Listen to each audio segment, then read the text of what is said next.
A very good morning to you. Welcome to Motivation Monday, where we bring you challenging conversations and inspiring stories. Yes, that is what we aim to do here at Motivation Monday, to cause you to begin your week with some challenging thoughts, things that you can mull over, but even more to make you a better person. And today, if you're a man listening, or if you're related to a man, today we are addressing the men. We are talking about reclaiming masculinity. If you remember, last week we were talking about when bliss becomes bruises, speaking into that space of gender-based violence. And unfortunately, it is men most of the time that are actually implicated in that. But is there a conversation that needs to be had regarding men? Is there perhaps a conversation that needs to be had regarding the erosion of masculinity? Well, that is what we will be talking about today as we seek to reclaim masculinity. And helping us have this conversation is a boy child advocate, Mr. Alex Mwangi. Karibu sana. Asante sana. Yeah, so you are a boy child. Yes. No, you've told me not activist, yeah, but advocate. All right. Yes. Now help us, for the sake of the audience, those that are tuned in, watching and listening, appreciate a bit more who you are. So introduce yourself to us. Okay, thank you first of all for giving me this opportunity and this space. My name is Alex Mwangi. I'm 26 years old now. I come from Dandora. So I am an advocate, sexual reproductive health, advocacy in general. But nowadays, I narrowed down to advocating for the boy child, the adolescent boys and young men, because in the course of community work, we've been seeing that the girl child, so many civil society organizations have been on the forefront for empowering girls from their menstrual periods to the time they attain puberty, and even becoming young women. And there have been issues of empowering the girl child. And through this whole process, the boy child has been kind of neglected because the limelight was on the girl child it has been on the girl child for a long time. And so today we find ourselves in a society whereby the girl child is empowered, which is a beautiful thing. It is great. But you find that the boy child is kind of lagging behind in terms of empowerment and even opportunities that are present. So you find that the girl child today is actually so more confident than the boy child. Even when in spaces where there are opportunities to speak, you'll find that girls are more eloquent, more outspoken than the boy child, because we've been feeling like there has been little to no space for interaction or for opportunities. And so we've kind of just been laid back.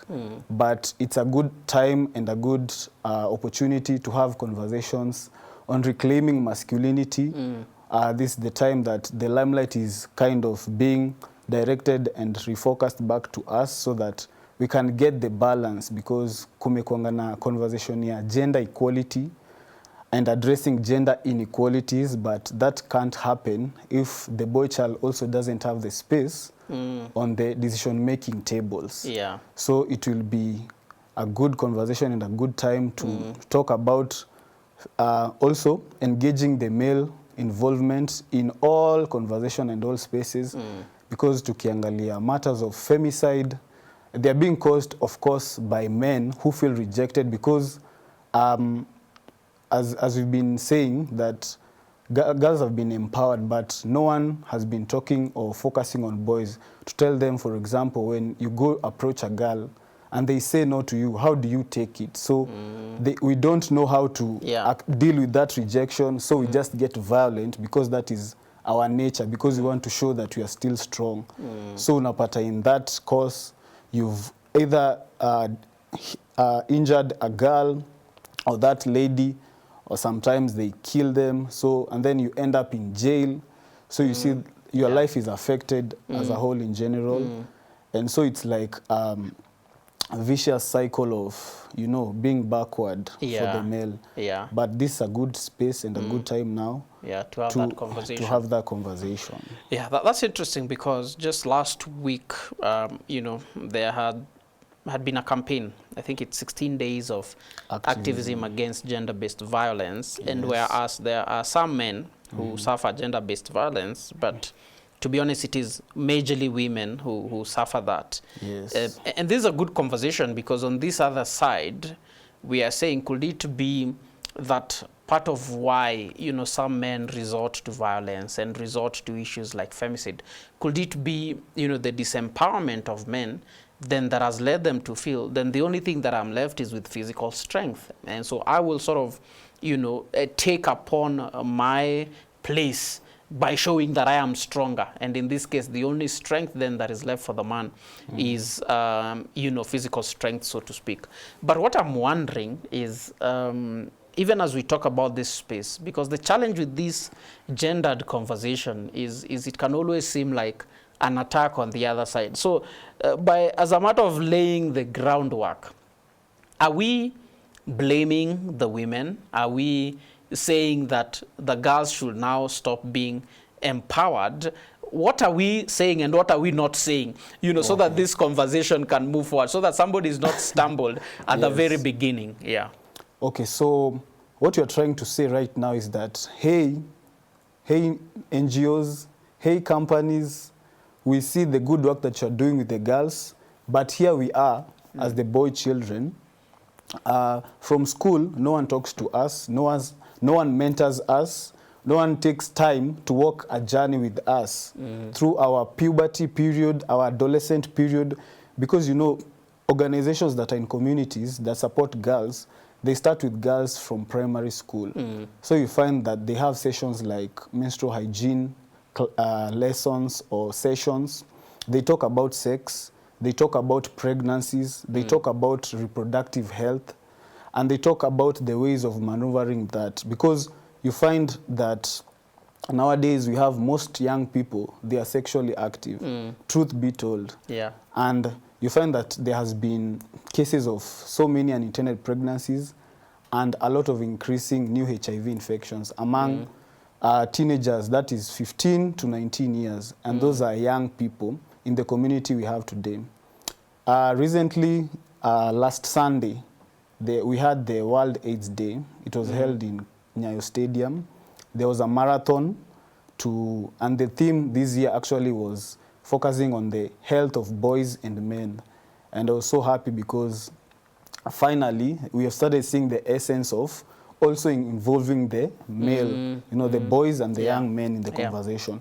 So it was about reclaiming the time, and it was the race against time, because the Ministry of Health, under the subordinate, the National Syndemic Diseases Control Council, it's a council, a department that deals mostly with HIV, but they also have this theme called End Triple Threat, whereby they are trying to reduce new HIV infections and reinfections, because you can have HIV, but when you involve yourself sexually with another person that has HIV, you can be reinfected with another strain of HIV.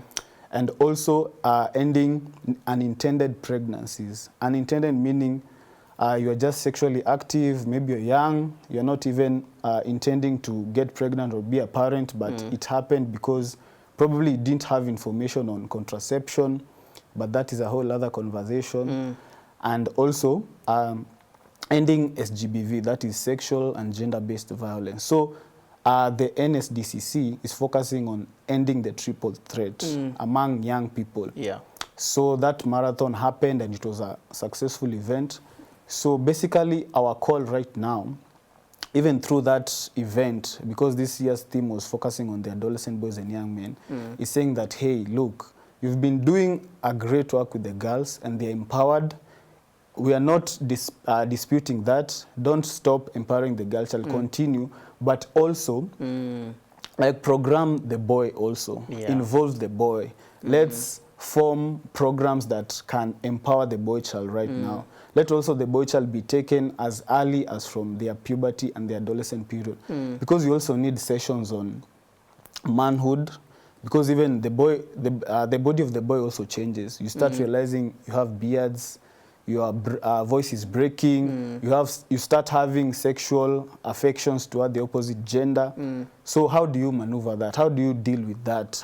Who do you talk to? Do you talk to your parents? Because you find that young people don't, when you're in a teenage period, you don't, it's like you tend to shy away from talking to your parent about the things that you go through your body as you grow up. So organizations really help in terms of equipping young people with that information, so that you even grow intelligent emotionally and dealing with people and also issues like rejection, because that's the period where we want to interact with one another. So things like that will end. Femicide will end, violence will end, this initangwa catcalling, because you find that makanga or conductors kwa stage, they catcall girls, and that is emotional violence. Because you tend to call them, and when they are not responding, you comment badly or vulgarly about their body, unaringa, vitu kaa hizo. You see, so empowering the boy child will make sure that we have a balance in terms of equipping young people with information and the boy with information to also be able to communicate effectively, you know. So we are just calling on involvement of the male also. There's something that's called corporate social responsibility. CSR. Yes, CSR. So it's a time that we can call on big companies like Safaricom, insurance companies like CIC, Jubilee, because they have the corporate social responsibility now to also take part in investing and funding organizations or programs that can empower the boy child also, and to help deal with these issues of reducing new HIV infections, unintended pregnancies, because all of these issues, they affect the lives of young people. And it's basically a call to say that here we are finding solace in drugs and substance abuse because we don't know what to do sometimes. We are stressed. We are affected mentally by anxiety, stress, depression, because the girl that I want to approach and have a future with, she looks like she's so far ahead of me. And for me, I don't have opportunities right now. So I'm depressed. I am anxious I'm trying to get opportunities. Not all men though, but majority right now. We have limited and lack of opportunities, lack of access to good opportunities where we can better our lives, because it starts from way back.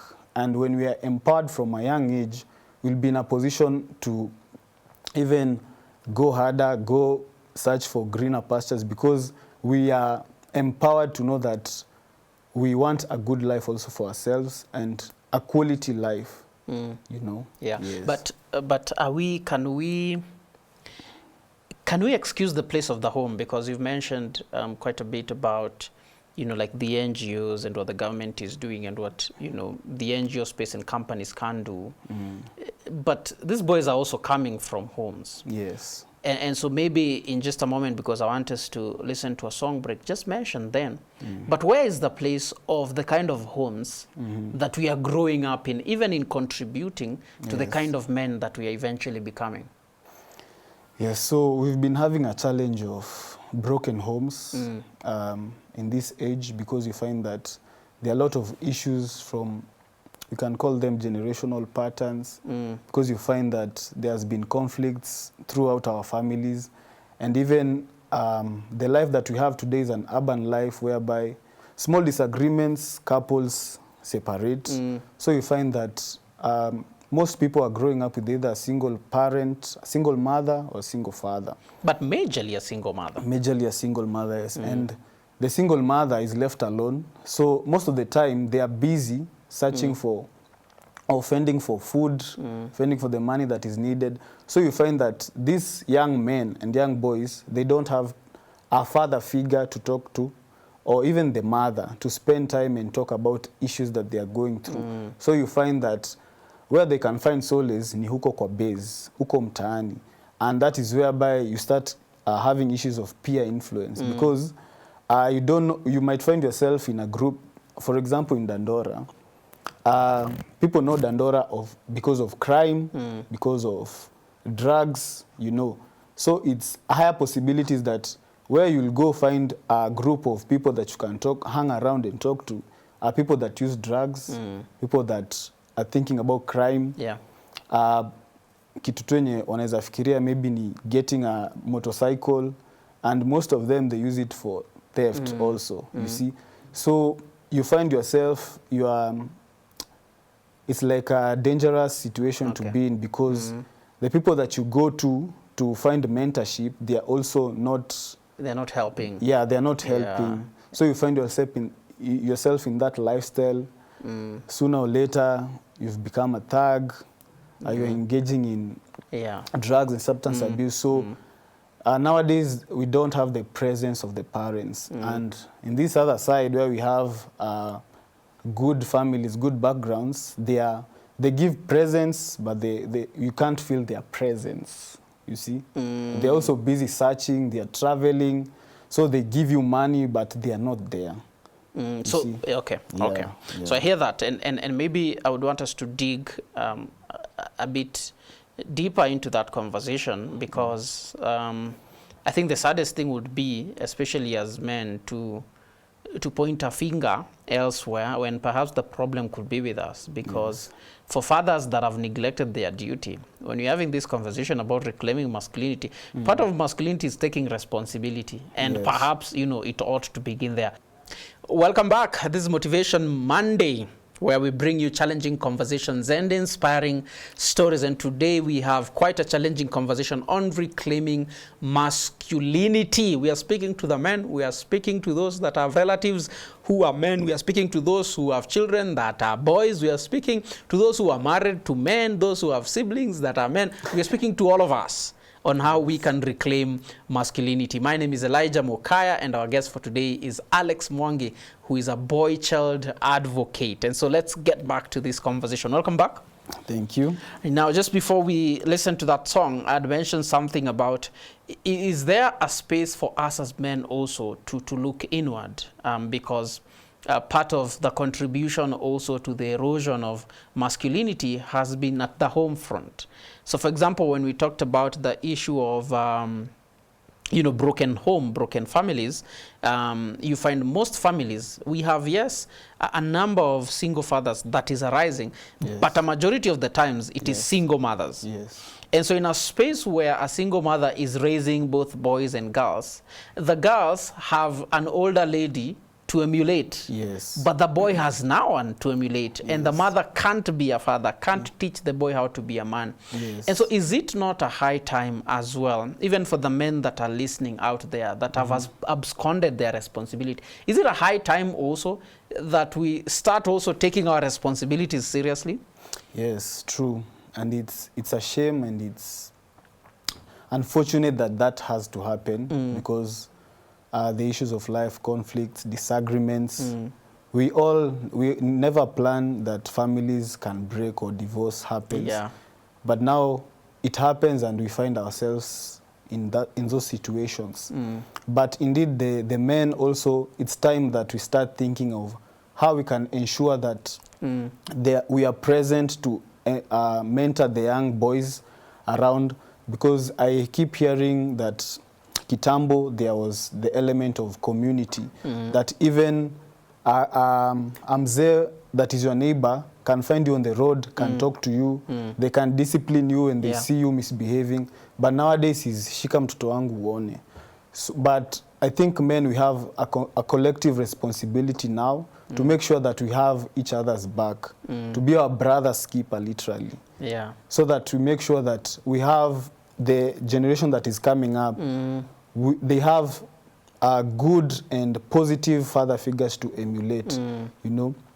Yes, people like Robert Burale are doing a good job, because they're in the media. At least they try to showcase what a man should be, because a person like him, he teaches about marriage and about manhood by his cars of being a single dad and being a divorcer. Is it a divorcer or a divorcee? Yes. So men, it is high time that we use this time and come together, form camps. People have been talking about how Amerix is eroding the minds of men. Let's not even get there. You Don't get into controversial issues. Yes. This is a Christian station. Yes. And the challenge with that is when we start getting into personality conversations, then Yes. it opens a whole can of worms, Okay. because then we have to to question certain things or to Yes. agree with certain things, and I don't necessarily think this is the space, Okay. but the principles can be agreed upon. Yes. But then in terms of this whole space of men then and the disempowerment, either intentionally or unintentionally, of the boy child, what are some of the other, so to speak, effects? How has that manifested? I know you had mentioned a few things before, but in what other ways has this disempowerment of the boy child been revealed as well? It has been revealed mostly by the issues of mental health. So we find that nowadays so many men are mentally not okay, mentally not stable, and there's the rising use of drugs and substance abuse. And it's because it's a way of finding a coping mechanism. Yeah. And you find that even in church, you don't find men today. A lot of them. Yeah. Most of them, they rather go to football on weekends to watch football. Kama hawaendi kuwatch football, they are wako kwa kiwanja, at home, kwa base, and it's on Sunday. So you find that we are just trying to find a place where we can find comfort, we are looking for mentorship, we are looking for places that we can see each other and learn from each other as men.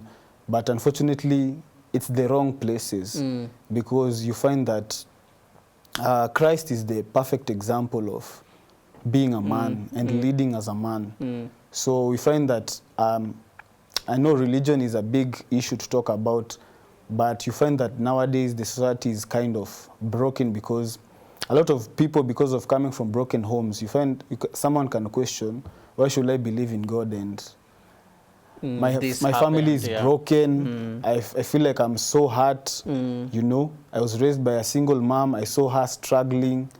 And you find that also the issues of LGBTQ, which is another controversial issue. Also because come of about. Because of you find a boy that has been raised with like 3 sisters and a single mom, you'll find them tending to behave like feminine like, because they have not been seeing a masculine figure, so to speak. So you find that these issues, and even because of the bitterness of probably my dad left us, I don't like men, you know, or they have ikitu daddy issues. So subconsciously they find themselves, because of wanting to have a father figure, they tend to get attracted to men of the same sex, which is it's rather sad. Yes. Okay. And it's sad that unfortunately this become sort of some of the ways and signs in which this is revealed. One, at least for me, one of my experiences in terms of the realization of how bad the situation is, I get to sit in a few interview panels, and it's very unfortunate that for the people that we've been interviewing, the ladies are very confident, eloquent, certain, you know, even knowledgeable, and there are moments, to be honest, even rooting for a man, but they are not articulate, even trying to lead them so that they can, you know, bring that out that is within them. But unfortunately, you know, we are seeing more and more cases of men who are not confident, men who are not bold, and like you've rightfully said, unfortunately now that translates into other things. And so it may not be that positions are being denied, but it could just be because of these things that have happened that have caused the boy child not to be confident, not to be eloquent, not to be expressive, not to be able to articulate their ideas, then when they come to the table on merit, then the lady is chosen. Yes. But there is this background of issues Yes. that has been happening. Let's speak then at the school front. How does this look like now, you know, within the school front? How are men, and especially boys, Yes. you know, within a class setup, how is the situation? It's more of peer influence, because now that's the time or the opportunity to find at least you have boys that you can be boys, you can talk about issues. Most of boys in schools talk about cars and girls, you know, because that's what is fascinating. Yeah. And by that, at least they try to create a culture of brotherhood, that unity, that family, and it's a safe place. But now it varies with the kind of leaders in those groups that we have, because hapo tu ndio they will get into drugs, they will get initiated into start using drugs because itakuwa hujawai vuta we ni fala, you see. So to try to prove your point or to fight for that spot in that group, you have to indulge in such activities, or you find that you're still a virgin. Nowadays there are no virgins. You can't be over 15 and you are a virgin, you know. So issues like that, Yeah. you know. Yes. And kitambo we had life skills sessions and guidance and counseling sessions. I don't know if nowadays they happen, but they need to be tailor-made and age appropriate for boys specifically, and even for girls, so that as much as there can be a collective session, but there needs to be like a disparity, where some sessions it's only for boys, so that they can talk about their issues and how to be men, how to become responsible, how to avoid the issues of suicide that comes after anxiety and depression, because even in the community you find that from my years of doing community work, because sometimes you go to the community, the outreach, they're called outreaches, so you find that you go with services like HIV testing, you know, even pregnancy testing. You find that, for example, for pregnancy testing, because it's targeting the girls, the young girls and women, they turn out in large numbers. But HIV testing, which is for all, and even the men can benefit, they are shy. You know, the health-seeking behavior of men is kind of low, and they shy away from seeking health because kuna kuangana ile notion mi ni mwanaume, mimi si mtu kwenda hospitali ovyo, mi niko sawa. And by that you find that there are so many underlying issues that someone may have, or illnesses that someone may have, and because you're not going to hospital on time, you're not having self-care, you don't realize yourself, because that brings about self-awareness, and you find that you start becoming in touch with yourself, you know yourself, so that you can also start seeing that I have a future to lead, and have a life that is possible to achieve and goals to achieve. But when you start shying away from opportunities that come your way, it will be hard generally to even go for opportunities that can benefit yourself as a man. Yes. Okay. Makes sense. Now, one of the hardest question, even as we have a conversation on masculinity and manhood, is then what does a solid man look like? What does that look like, you know? In your own mind, who is an ideal man? In my own mind, an ideal man is a man that, let me just speak in terms of today's world, or right now, currently. For you to be an ideal man, you should be able to have gone to school, you should have knowledge, academic-wise, and even the essence of streetwise, so that you're not just book smart only. You can also maneuver in the streets, because at least now we are trying to get away from the conversation of I'm going to school so that I can get employed. Because you find that people are learned, but they're still looking for jobs for over 5 years. But being street smart will make you innovative to start or to think about ideas of entrepreneurship.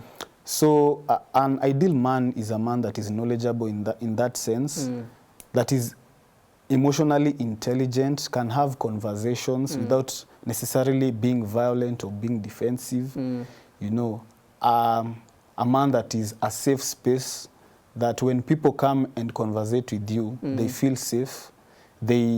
After conversating with you, someone can feel a sense of peace, a sense of joy, you know, and all of this come from even God, because I'm Christian. So you find that when you have the fruit of the Holy Spirit, you being ideal will just come naturally, because you will have joy, because you are achieving goals, you are becoming masculine in a positive way in terms of security, because a man is secure by himself. You know, you are secure automatically by yourself. You don't need to seek approval from anyone or anything. Not by looks. Sisi hatukuangi intimidated that sijui inakaa aje. You know, as long as you are clean, you know, you have self-care routines. Spiritually, have a connection with God, your faith, physically, to be fit, you know, so that you can avoid illnesses that comes with lifestyle diseases. Socially, you have a good network of friends and partnerships that you can bear fruitful opportunities for yourself. So an ideal man is a whole package of productivity and fruitfulness, to say, and joy, and being able to carry others and to be of help to others. Yes. Okay. Yes. So mwanaume si biceps na wallet peke yake. You know, you find that some men, once they attain power and wealth, for them to maintain a woman in their life like a wife, you just get them gifts and buy them a house, buy them a car. So kazi yako tu, it's like you are replacing that time, because kuna kwanga aspect ya love language. So you find that women feel loved when you give them time, you communicate with them constantly, you know. But some men find that it's easier, let me just send her money, buy her gifts, wenda ufanye kenye the easy unataka. way out. Yes. And so we use, does that mean, and maybe we will now on the other side as we wrap this, so does it mean then that we either use, because you've brought another conversation. First, we use physical strength. Yes. You know, and that speaks into our insecurity as men. But now you've brought the whole aspect of money. That sometimes it could be that we're also using our economic strength to mask our insecurities as men. But I want us to touch on that as we start now bringing this to a close after we take this next song break. Welcome back. This is Motivation Monday, where we bring you challenging conversations and inspiring stories. And today, for our inspiring story and challenging conversation, we are talking about reclaiming masculinity. Yes, we are wondering, how can we reclaim masculinity in a time and an age where masculinity and manhood seems to be eroded? And helping us have this conversation is Mr. Alex Mwangi, and I am your host, Elijah Mokaya. Welcome back. Thank you. Now, just before we went on that song break, I just touched on, you know, two major things that seem to be used by men, sometimes to either mask insecurities or to mask a lack of proper manhood. One we had mentioned earlier, which is, you know, our physical strength. But now we also touched on economic ability. Sometimes, is that something that we see men using as well? Yes, that's something that men use to substitute with time, or unapata, because you've been focusing so much on getting money, it's like you've forgotten on how to have a conversation with your wife or with your girlfriend, if you're even dating, children, or even you know, as a parent, you know? Or just people generally. Yes, so you just buy people with your money, you buy their time with your money. You want to keep them there because of your money. And you find now that's where the aspect of toxic relationships come about. Because you are vulgar, because now you have the money, you have the cars, you know, you have that life that other people are looking for. So if you feel that your wife is starting to complain, you just throw them money or you send them on vacation, but that's not all family needs. Family needs that time, that affection, that conversation. There's more than money. Yes, that is needed. There's more than money. Because not all men have that money. Yeah. And now, ironically, you find that the men that don't have that money, they are so good at communicating and having that time, because probably they are not working, or if they are working, they are not so busy, you see. So they have that time and that communication aspect, because now you just have to learn how to communicate since you have the time. Yeah. Yes. Yeah. Okay. Yes. Now, and I mean, worse would be you lack both. You even Yes. Yeah. And since we are talking about the disempowerment of the boy child, Yes. unfortunately, that is something that we constantly see. Yes. Now, in terms of practical steps, then. I know there is a call to, just different people. Yes. As a society at large, there is what we need to do. The government has its place, the church has its place, Yes. companies, NGOs have their place. But let's begin from where should the individual begin? Where should we begin in reclaiming masculinity? Somebody may not be an adolescent. Somebody may be way into their 30s, into their 40s. Yes. But still, their manhood is in crisis. So how do we begin this process of reclaiming masculinity? So it begins from a place of introspection and circumspection. You have to sit back, ujiite kama mkutano. Look at your life, look at your background, and start thinking of where you want to be, because you have to look at your life. No one is perfect, no one is the same. You have to look, if you're coming from a broken home, you have to deal with that emotionally. Seek mental health services first, so that you can be in a position where you can be active or productive mentally, so that you can start seeing the cause of your life, because kuna kuanga na pressure from social media, expectations from family and society, so people act out of pressure. But now, individually, we need to come to a place of accepting where we are, that this is where we are despite my age, despite my family background, so that you can start a process of healing and a process of intentionality to reach to the place that we are aiming for. Because if I'm coming from a broken home, my aim is to achieving a home that is solid, a home that is family and united. So if that means that I will take my time in making sure that I have all the resources that I need, financially, socially, mentally, all round, to make sure that I shall be the ideal man for my wife and for my children, then I'll have to take that without necessarily taking in a lot of pressure from social media, from society, from relatives. Because kama saini December, people are going home. I might be asked, umeleta nani? Ujapata mtu hii mwaka yote. You see, so next year, I will try so much or so hard to try and find a lady to take home. And that is not because I need her or it is in alignment with God that I find a wife this time. It is because of expectations of relatives. So you find that relationships like those don't end up so well, because it's from a point of pressure. And because you got the wife or the girlfriend from pressure, even to maintain it, it will be a lot of pressure. Because it is like giving people a facade, oh, we are together now, or now I'm married. You see, but it needs to, everything needs to have a balance. And because now we're in the era of mental health, everything has to give you mental health. Everything that we are doing, it has to still leave us with mental health, that we are good, we are peaceful, our minds are okay, no anxiety, no depression. So that is basically evading pressure from everywhere and having a stability. Yes. Okay, yes. I like that. I like that idea of introspection as men. Is there a space for perhaps identifying, men that we can emulate? Could it be also that unfortunately sometimes the men that we emulate are not very good examples?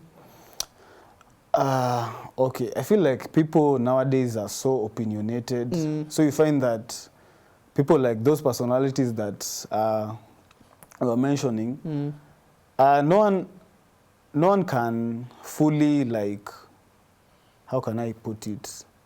a person like that one, their opinions or their sentiments about masculinity, Yeah. they don't have to fit all the description of, so to speak, a woman. So Yeah. women can sometimes feel attacked or like we are being defensive and call it toxic masculinity, but it's because we're in a world where everyone has opinions.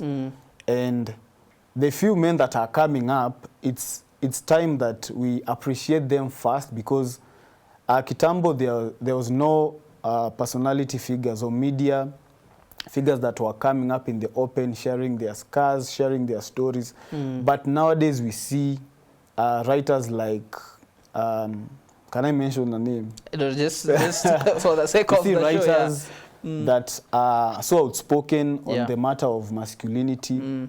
And basically we are trying to come up with that conversation so that we can be better, because it's starting. Yeah. So we can't just judge all of it that this is toxic, this is too much. We are just in the process of starting, and as we continue, the conversations that we'll have will be better, and they will be able to accommodate even the topics of women and, Yeah. and girls. Yes, so we are just in the process of starting. Okay. So people need to be patient with us because we are getting better. Yes. Okay. So in the process of having this conversation, there might be, you know, a few rough edges, but Yes. but hopefully, you know, with time it gets better. Yes. But now, away from media personality, Yes. because my opinion sometimes is, you know, the social media is not the real world. Yes. And that, you know, I can post whatever, but unless you've interacted with me closely, Yes, you know, yes, then you realize what I am posting and how I'm living is different. Is there a space for outside of the social media world and outside of that particular world of, you know, relating with flesh and blood, Yes. you know, real men who you have access? Where is the space for that in terms of, you know, uplifting the boy child?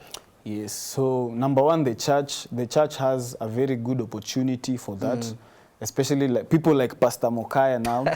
You can take Sunday afternoon, even quarterly, to have meetings purposefully for men and young men in church, like a conference, you know, whereby, because now you are, I suppose that you are a dad, and because you are a pastor also, you will combine the aspect of spirituality and the issues that we have today, you know, connecting with how we live today as men and how God expects us to live, how God comes in to help us to live as men. And so I feel like the church has a good opportunity.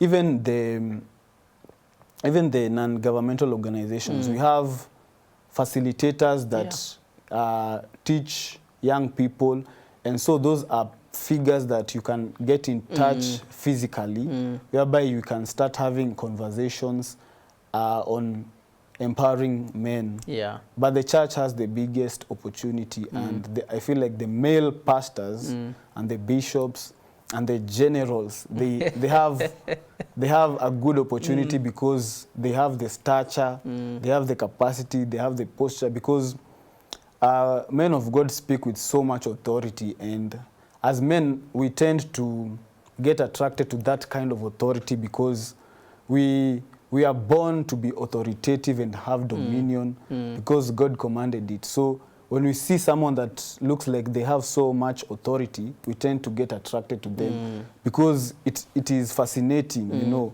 I want to be authoritative like this guy. It looks like whatever he touches prospers, you know, because he has some kind of authority and stature, you see. So I feel like the church has the biggest opportunity with that. All right.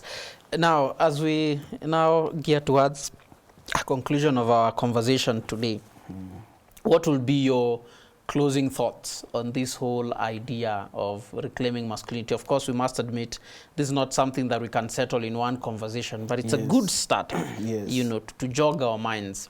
But what will be your concluding remarks? My concluding remarks should be, number one, the church, because you remember even during the period of Gen Z, there was a time Gen Z were starting to, you know, saying that the church is so silent. Yeah. So I feel like the church has been silent even in this issue. And as we start talking about it, even the church should, the clergy should address these issues so that we can tackle the issues that we are facing in real life without these issues of brainwashing with religion. Let's have conversations that are real and they are raw. You know, first of all, as human beings, and then now we can bring the aspect of God. And then also, companies that, like we started saying earlier, there needs to be that social responsibility for corporates and companies to come together and facilitate funding, because we have proposals, we have so many programs that can benefit the boy child, but up to date, there is little to no funding for that. Because personally, I have a very good proposal that can turn out even into a national program that can go into counties, but you find that you've sent them into so many places, but still there's no feedback for funding. And so I feel like companies, NGOs need to come together and even program, you know, initiate now programs that will empower the boy child. That's all we need. Yes. All right. Okay. And it is our hope and prayer that at least as you know, we pull from different aspects that we will see the narrative of the boy child sort of change and get transformed.